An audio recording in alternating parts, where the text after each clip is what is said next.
Party ಕರ್ನಾಟಕದಲ್ಲಿ ಯಾರು Congress party ಇಲ್ಲ, ಎಲ್ಲ ಡೆಲ್ಲಿ ಶಿಫ್ಟ್ ಔಟ್. MLAಗಳೆಲ್ಲ ಡೆಲ್ಲಿ ಟೂರ್ ಮಾಡ್ತಾ ಇದ್ದಾರೆ, ಕಾಂಗ್ರೆಸ್ MLAಗಳೆಲ್ಲ.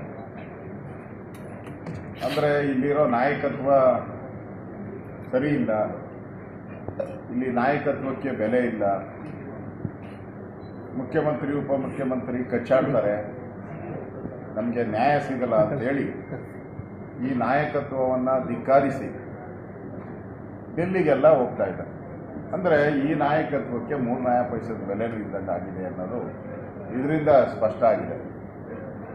ಮೊನ್ನೆ ಮೀಸಲಾತಿಗೆ ಮಹತ್ವದ ಒಂದು ತೀರ್ಮಾನ ನಾವು ಮಾಡ್ತೀರಿ ಅಂತ ಹೇಳಿದ್ರು. ಮೀಸಲಾತಿ ಬಗ್ಗೆ, ಒಳ ಮೀಸಲಾತಿ, ದಲಿತ ಸಂಬಂಧ, ಅದರಲ್ಲಿ ಉಪಮುಖ್ಯಮಂತ್ರಿಗಳನ್ನೇ ಬಿಟ್ಟುಬಿಟ್ಟಿದ್ದಾರೆ.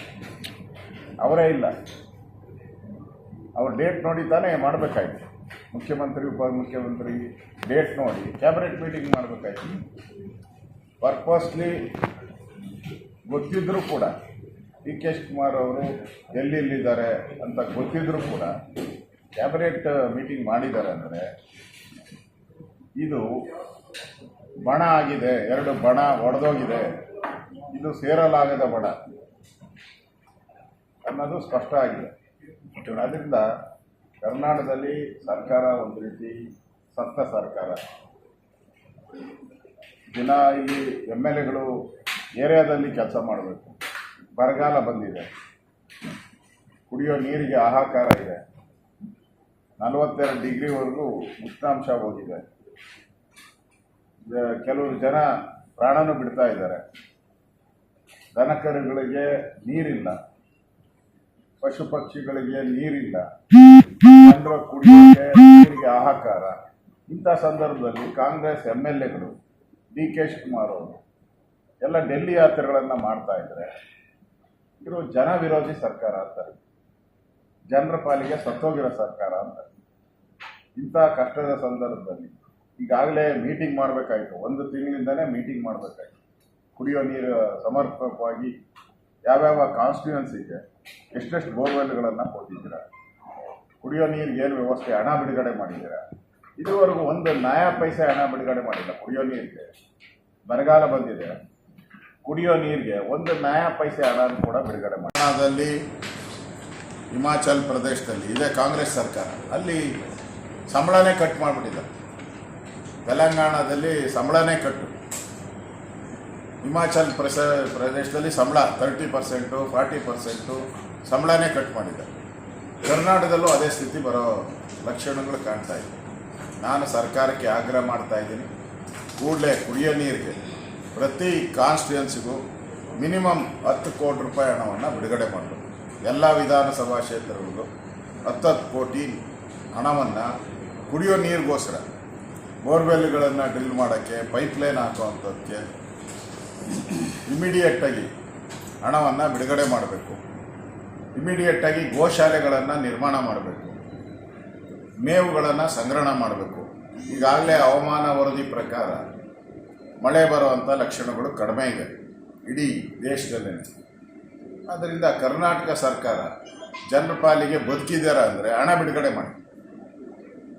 ಇಲ್ಲ ಅಂತ ಹೇಳಿದ್ರೆ ನೀವು ಡೆಲ್ಲಿ ಟೂರೇ ಮಾಡ್ಕೊಂಡು ನೀವು ಡೆಲ್ಲಿಯಲ್ಲೇ ಪರ್ಮನೆಂಟ್ ಠಿಕಾಣ ಮಾಡಬೇಕು. ಇಲ್ಲಿಗೆ ಬರಬೇಡಿ, ನೀವು ಕರ್ನಾಟಕ ಬಂದು ಮಾಡೋ ಕೆಲಸ ಏನೂ ಇಲ್ಲ. ಈಗಾಗಲೇ ಜನ ಕಳೆದ 3 ವರ್ಷದಲ್ಲಿ ಏನು ಅಭಿವೃದ್ಧಿ ಕಾರ್ಯ ಮಾಡದೆ ಜನರ ಪಾಲಿಗೆ ಸತ್ತೋಗಿದೆ ಈ ಸರ್ಕಾರ.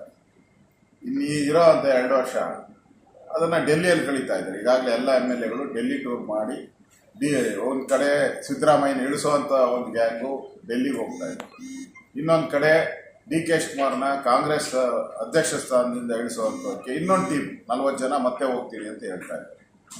ಇವೆರಡೂ ನೋಡ್ತಾ ಇದ್ರೆ ಈ ಕಚ್ಚಾಟ, ಈ ಗೊಂದಲ ಇಲ್ಲಿಗೆ ನಿಲ್ಲಲ್ಲ. ಇದು ಮುಂದುವರೆದ ಪಾರ್ಟ್ 2. ಇದು ಇಷ್ಟು ದಿನ ಪಾರ್ಟ್ 1 ಆಯಿತು, 3 ವರ್ಷ ಪಾರ್ಟ್ 1, ಈಗ ಪಾರ್ಟ್ 2. ಈ ಸಿನಿಮಾ ಬರ್ತಾ ಇದ್ದಲ್ಲ, ದುರಂಧರ ಯಾವುದೋ ಬಂದಿದೆಯಲ್ಲ, ದುರಂಧರ್ ಪಾರ್ಟ್ 1 ಆಯಿತು. ಇನ್ನು ಉಳಿದಿರೋ 2 ವರ್ಷ ಪಾರ್ಟ್ 2.